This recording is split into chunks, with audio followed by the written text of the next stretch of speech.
ஓம் சத்குருவே சரணம். வாத்தியார் மகராஜுக்கு ஜெய். குருவர்களால் இந்த பராபவ ஆண்டோட ஆடி மாத பௌர்ணமியோட சில விசேஷமான குறிப்புகள். அதில் ஃபஸ்ட்டு பார்த்துட்டிங்கன்னா, இந்த ஆடி மாத பௌர்ணமியை வாத்தியார் என்ன சொல்லி கூப்பிடுவார் பார்த்திங்கன்னா, கோலாகல பௌர்ணமின்ட்டு சொல்லுவாங்க. ஒவ்வொரு தமிழ் மாதத்திற்கும் வரக்கூடிய பௌர்ணமிகளுக்கு ஒவ்வொரு விதவிதமான திருப்பெயர்கள் உண்டு. அதற்கேற்ப சில காரணங்களும் புராணங்களும் உண்டு. அதன்படி இந்த ஆடி மாதம் வரக்கூடிய பௌர்ணமிக்கு கோலாகல பௌர்ணமி. ஏன்னா இந்த பௌர்ணமியில் நிறைய அந்த குழந்தைங்களுக்கெல்லாம் ஏதாவது வாங்கி கொடுக்க சொல்லுறாரு.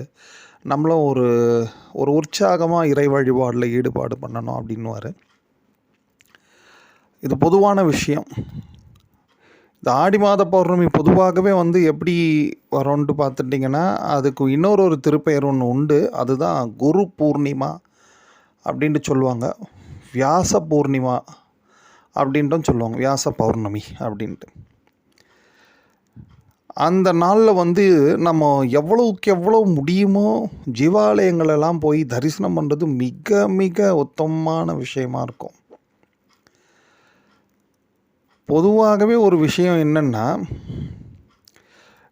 பௌர்ணமி தோறுமே ஒரு ஜீவாலயங்களில் போய் தரிசனம் பண்ணுறது உத்தமம். அதுலேயும் இந்த மாதிரி குரு பூர்ணிமா அப்படின்ட்டு வரக்கூடிய நாட்களில் எங்கேயாவது நம்ம பயணம் பண்ணிட்டு இருக்கோம், இல்லை எதனா அலுவலக காரணமாக வெளியில் சுற்றிட்டு இருக்கோம், ஆஃபீஸில் இருக்கோம்னா கூட எப்படியாவது நியர்பை எங்கேயாவது ஒன்று முன்னாலே பார்த்து வச்சுட்டு அப்படியே போய் தலையாவது அட்லீஸ்ட் காட்டு வர மாதிரியாவது பார்த்துங்க. ஏன்னா அது அவ்வளவுக்கு அவ்வளவு அனுகிரகம் கிடைக்கக்கூடிய ஒரு அற்புதமான திருநாள் தான் இந்த குரு பௌர்ணமி. இதில் ஒரு பெரிய விஷயம் என்னென்னா, எவ்வளவோ 12 பௌர்ணமி ஒரு வருடத்தில் வருது. ஆனால் இதுக்கு வரைக்கும் இந்த ஆடி மாதம் மட்டும் இவ்வளோ ஏன் குரு பூர்ணிமா இப்படியெல்லாம் சொல்கிறாங்க அப்படி பார்த்துட்டிங்கன்னா, இங்கே ஒரு ஜோதிடப்படி ஒரு அற்புதமான ரகசிய சூட்சமான ஒரு விஷயம் ஒன்று உண்டு. அது என்ன பார்த்துட்டிங்கன்னா, இந்த ஆடி மாதம் மட்டும்தான் பௌர்ணமி திதியானது அபிஜித் நட்சத்திரத்தோடு சேர்ந்து இருக்கும். பெரும்பாலும் சேர்ந்து இருக்கும். ஒரு 90%, 99% சேர்ந்து இருக்கும். எப்பயாவது ஏதேனும் ஒரு வருடத்தில் ஒன்றும் முன்ன போயிடலாம் வச்சுங்க. பட் ஆனால் மோஸ்ட்லி பார்த்துட்டிங்கன்னா அபிஜித் திருநக்ஷத்திரம். அபிஜித் திருநக்ஷத்திரம் மீன்ஸ் என்னென்னா, உத்திராடத்தோட கடைசி 2 பாதம், திருவோணத்தோட ஆரம்பம் 2 பாதம். ஸோ அது இந்த பௌர்ணமி, இந்த ஆடி மாத பௌர்ணமியில் தான் நிறைஞ்சிருக்கும். பொதுவாகவே அபிஜித்தில் எந்த ஒரு பூஜைகள், எந்த ஒரு காரியங்கள் பண்ணாலுமே அது விருத்தி தன்மையை தரக்கூடியதுன்றது நம்ம எல்லாருக்குமே தெரியும். வாத்தியார் அந்த அபிஜித்தை பற்றி அவ்வளோ விஷயங்கள் சொல்லியிருக்காங்க. அதில் ஒரு பௌர்ணமியே வருதுன்னா எப்பேற்பட்ட ஒரு நாளாக அது அமையும். இந்த பௌர்ணமின்றது என்னென்னா, நம்ம வாழ்க்கையே இந்த மனம் சம்மந்தப்பட்டு தாங்க அந்த வாழ்க்கை. நம்ம வாழ்கிறோம் அப்படின்னா அதுக்கு என்ன ஆதாரமாக இருக்குன்னா, மனம் ஓடிண்டு மனம் ஏங்கின்றே இருக்குது. மனம் இயங்கவே இல்லை. ஒரு நிஷ்டையிலையும் ஒரு சமாதி நிலையிலையும் நம்ம இருந்துட்டோம். இல்லைன்னா ஒரு கோமா ஸ்டேஜில் இருக்கிறோம் வச்சுங்க. என்ன இருக்குது வாழ்க்கையில்? ஒன்றுமே இல்லையே. நமக்கு தேவை, விருப்பு, வெறுப்பு, இன்பம், துன்பம் எல்லாத்தையும் ரியலைஸ் பண்ணி எல்லாத்தையும் எது பேஸாக இருக்குது பார்த்திங்கன்னா, இந்த மனம்தான்.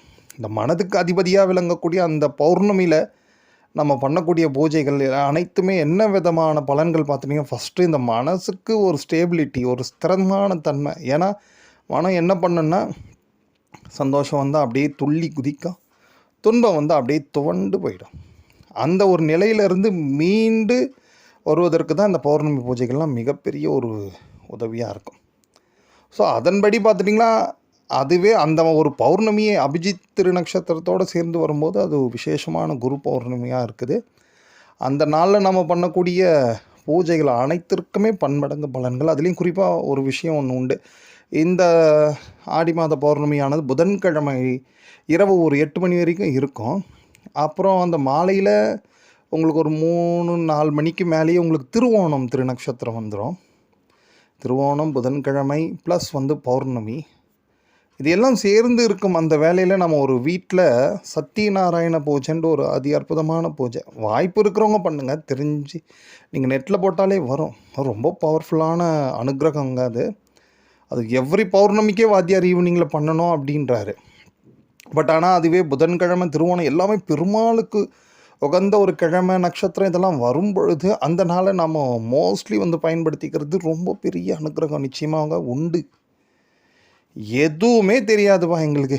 வெளியிலயும் போக முடியாது, எதுவும் பண்ண முடியாது. எதையோ இதுக்கப்புறம் எதையாவது ஒன்று சும்மா போகிற போக்கில் செய்கிற மாதிரி சொல்லியே அப்படின்னா, தேவாரம் திருவாசகம் நிச்சயமாக இந்த பௌர்ணமியில் உங்களால் எவ்வளோக்கு எவ்வளோ முடியுமோ படிங்க. வேதமே தெரிஞ்சிருக்குன்னா அது இன்னும் விசேஷம். உங்களுக்கு தெரிஞ்ச ஏதேனும் ஒரு சூக்தங்களை கூட சொல்லுங்க. இது எதை பண்ணாலுமே உங்களுக்கு பலன்கள் உண்டு. அந்த நாளுக்கு அவ்வளோ ஒரு வீரியம் உண்டு, ரொம்ப சக்தி உண்டு. ஏன்னா அது குரு பூர்ணிமான்றதே இந்த அபிஜித் ஒட்டி வரக்கூடிய பௌர்ணமி தான் அது ஃபஸ்ட்டு ஒன்று.